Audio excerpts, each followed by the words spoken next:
കോൺഗ്രസിലെ മുഖ്യമന്ത്രി സ്ഥാനത്തെ ചൊല്ലിയുള്ള പോരിനെതിരെ കെ മുരളീധരൻ ഗ്രൂപ്പ് ഡാൻസ് കളിക്കേണ്ട സമയത്ത് സിംഗിൾ ഡാൻസ് കളിക്കരുത്.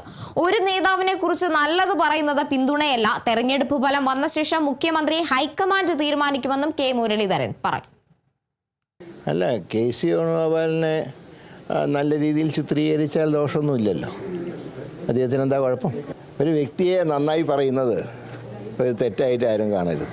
എല്ലാ കോൺഗ്രസ് നേതാക്കന്മാർക്കും അവരുടേതായിട്ടുള്ള വ്യക്തിത്വങ്ങളുണ്ട്. അപ്പോൾ അതിനെക്കുറിച്ച് ഒരു നല്ല വാക്ക് പറയുന്ന ഏറ്റവും നല്ല കാര്യം തന്നെയാണ്. എന്ന് വെച്ചാൽ കെ സി വേണുഗോപാലിനെ കുറിച്ച് നന്മ പറഞ്ഞു കഴിഞ്ഞാൽ ഉടനെ പിന്തുണയാണോ? 4-ാം തീയതി വൈകുന്നേരം 4 മണിയാകുമ്പോൾ ക്ലിയർ പിക്ചർ വരും. UDF ഭൂരിപക്ഷം കിട്ടുന്നുള്ള കാര്യത്തിൽ സംശയമൊന്നുമില്ല. എന്നാൽ പാർട്ടി നേതാവിനെ തിരഞ്ഞെടുക്കുന്നതിന് ചില ക്രമീകരണങ്ങളുണ്ട്. അത് വാട്സപ്പ് നോക്കിയോ ഫേസ്ബുക്ക് പോസ്റ്റ് നോക്കിയിട്ടോ അല്ല തീരുമാനിക്കുക. MLA-മാരുടെ യോഗം ഹൈക്കമാൻഡ് വിളിക്കും. ഓരോ MLA-മാരുടെ അഭിപ്രായങ്ങൾ ചോദിക്കും. അതനുസരിച്ച് ഹൈക്കമാൻഡ് തീരുമാനമെടുക്കും. അതിൽ കൂടുതലായിട്ടൊന്നും സംഭവിക്കില്ല. ചില ആളുകളെ മാത്രം സപ്പോർട്ട് ചെയ്യുന്ന രീതി ശരിയല്ല.